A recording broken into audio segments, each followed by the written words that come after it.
Fellas, AC here. Welcome to another video. Happy New Year, everybody. I'm sorry I'm a little bit late to the party, but as I promised, I was going to do a winter niche list, and this is a 2022-23 winter niche list.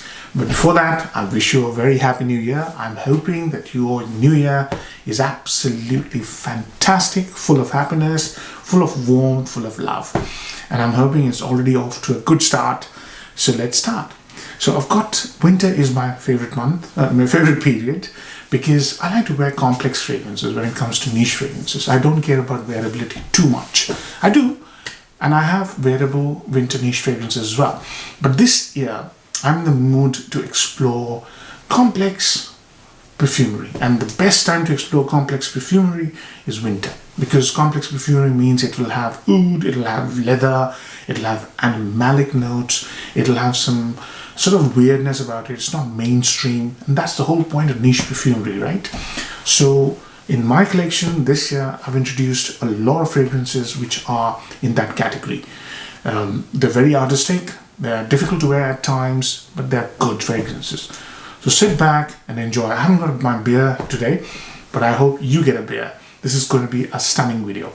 Let's start. So my first fragrance is the first time I'm featuring this in my lists. It is a very strange fragrance, but it's a very fine fragrance. It's an amber fougère. This one is Nishane's Unutamam. Unutamam is a beast mode fragrance, extremely strong. It's a very complex fragrance and a very odd fragrance. When you first spray it, it's got sweet smell, almost like a smell of caramel.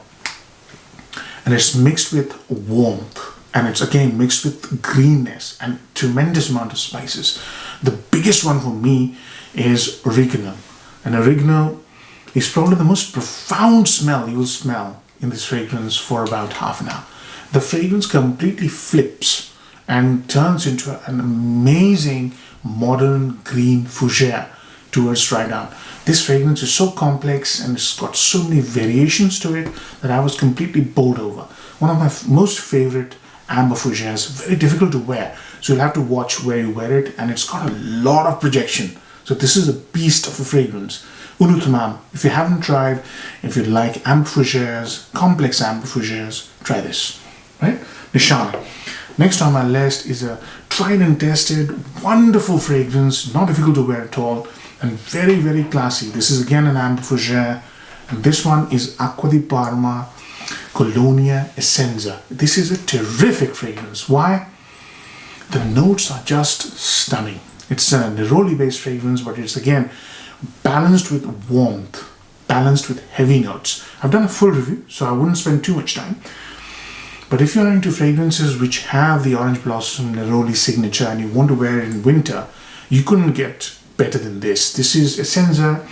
It's a very stylish fougère mixed with ambery warmth. Stunning fragrance. Office, perfect. Unutamam, never wear it to office.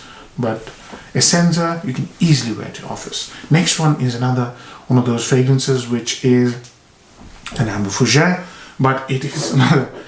It smells nothing like these two, and it's probably the best Tom Ford has ever made. This is Vert d'Encens. This is incense in a green mood, and the green note. This is so weird and yet so fantastic. This is green incense with pine, with woody notes, with a floral sweetness of heliotrope and boxwood. Boxwood is a note which Tom Ford does it so well. I've done a full review. It's one of my favorite Tom Fords. And this is the right time to wear it, winter time. It's so stylish. You know, if you're going to a party, if you're going to a really dazzling environment, you know, it's discontinued, unfortunately. Vert d'Encens is unbeatable. Next on my list is a fragrance which I haven't got a full bottle of. I've got a sizable decant. It's a Guerlain, and it's again on the note of, I've been craving green fragrances. This is green and warm, but this is not a fougère. This is an Oriental French style. It's called Angelique Noire. What a stunner this fragrance is. It's a little weird because it combines the note of Angelica, which has a green, nutty, slightly bitter smell, fresh, with the most divine vanilla. And you know, Guerlain does vanilla better than anybody else. So green nuttiness, so combined with a rich vanilla, it creates this outstanding complexity of opposites, which I absolutely adore. I'll do a full review very soon. This is another fragrance you can wear it to office, you can wear it to special occasions, black tie, cinema, date, anything. It's so gorgeous, it just pulls you. This fragrance just has this amazing pull value. The next one is a complex, difficult to wear, but an amazing fragrance from a house which I have less experience with, but I'm really enjoying this. This one is Mandala. Mandala by Masque Milano. Now Mandala is all about high, up high, it's very strong. Like Unutuman, this is beast mode. Up high in the mountains, ooh, imagine yourself in Ladakh, somewhere like that, in a Buddhist monastery. And this one has this liturgical incense. It's very smoky, and that incense is mixed with a a lemonade-like smell, sweet, sour, and then the woody aspects. This creates another sensational experience of various different types of tones, notes to get your brain thinking, what are you wearing? And it changes a lot. The biggest problem with this fragrance is its wearability and its strength. I struggled with the strength for the first half an hour, but this fragrance is absolutely amazing if you like incense. Incense is the central theme, and that too liturgical incense. Right, 5 done, 5 to go. Next one on my list is carrying on with the concept of incense, but bringing in amber and bringing in a lot of booziness to it. So the next 2 fragrances are quite boozy, in fact 3. So let's start. This one is Akkar by Lubin. Now another house which I don't talk about much. This has this chocolatey woody amber mixed with the most finest myrrh and olibanum. Myrrh's finest. This is better than Amouage olibanum. It's buttery, it's smoky. Incense mixed with the finest amber smell. Just this fragrance is the most amazing amber, smoky amber with woody facets in my collection. I wear this fragrance when I really crave a dry amber with boozy quality. This is stunning, absolutely stunning. You know, there's a fragrance by Andy Tao called Lone Star Memories, which I gave 10 out of 10 because of its spicy quality. If there was a boozy amber out there, which I would give 10 out of 10 to, I have not reviewed this one, it would be Akkar by Lubin. It's just on a different level. Next on my list is a leather that I think is the most amazing leather fragrance out there, and there are many leather fragrances. This one is 1740 by Histoire de Parfum. I reviewed it about 5 or 6 years ago, and I think I should review it again, honestly.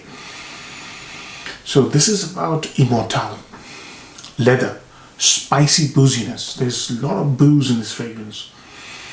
And mixed with that, the base of this fragrance is an amazing lush amber. So you get everything here. Leather, amber, boozy, smoky, spicy quality. Excuse me again. And Immortelle. Oh, excuse me. This fragrance is a leather lover's dream. And this leather is not like Tuscan leather or isobutyl quinoline that you get in other fragrance. This leather is just divine, supple, soft, lush leather. Amazing fragrance. And it also has a note of camphor, which I really like. Although camphor is not a very likable note. Do try this if you like complex leather fragrances. And do let me know if you want this to be re-reviewed. Because I think the previous review didn't get any views. And I used to review with, you know, webcams and all that stuff. So that could be one of the reasons. So let me know. I would love to re-review it because it's my absolute favorite. Next on my list is a fragrance that has been a great, all-time great, and then it suddenly disappeared from the scene completely. But I have this year decided I'm going to give it a lot of limelight. It's a stunner. It is Tonka Imperiale by Guerlain. Second Guerlain in the list, and this is a tobacco and tonka fragrance. Very unique combination. Mostly tobacco is paired with, because tobacco is a broody note, so it's mostly paired with sweet notes, honey, cherry or whatever. Here it's combined with a lush tonka and vanilla, which gives this fragrance this damp, foodie smell. It's almost a gourmand without being sweet. And this fragrance has got the most finest tobacco note I've smelled. And it's paired with bitter almond. It tells me that this is where the idea of Ideal must have cropped up in the head of Thierry Wasser. I'll do a full review very, very soon. This is a stunner. Absolutely stunning. This is a vintage. The bottles have changed, but the fragrance, I hope, is the same. I haven't tried the new ones, but Tonka Imperiale, stunning tobacco mixed with Tonka. Next, another tobacco fragrance, but this is different class of tobacco. Instead of making it sweet, gourmandy, this is a bitter tobacco, dry, leafy, bitter fragrance with tons of booze and cumin. Again, difficult to wear, but once you get used to it, you would absolutely gloat about its glory. It's one of the most glorious tobacco fragrances. Les Jours sont faits by Jaffa. I've done a full review. This is, as I said, dry tobacco, dry leafy tobacco paired with tons of booze and spices.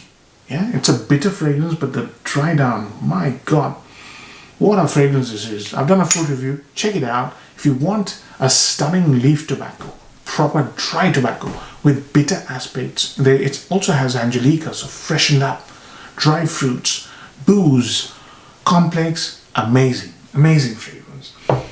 The last on my list is one of the most amazing fragrances ever in my list when it comes to Orientals. So I'm not talking about French, Oriental perfumery. It is Epic Man by Amouage. Full review coming soon. This is an animalic, Oriental, I don't know what to call it. Just an animalic Oriental. It has leather, it has spices, it has lush green, just mind-bogglingly beautiful lush greenery, paired with oud, incense, olibanum, myrrh, florals, and lots of animalic, civet, musk, and again at the top a smell of body odor. which is why I guess people are so scared of this fragrance. You hardly hear anybody talk about Epic, and Epic probably is one of the greatest complex animalic Oriental fragrances ever created. You know, it's a stunner. I'll do a full review very soon. I hope you enjoy. This is the 10th fragrance. I hope you enjoyed this list. There's a lot of complex fragrances here, so variability is low in this list. But I'm hoping I've given you some ideas to pursue if you haven't already checked these fragrances out. Do enjoy your new year and do let me know what you think of this video. Take care. Bye-bye.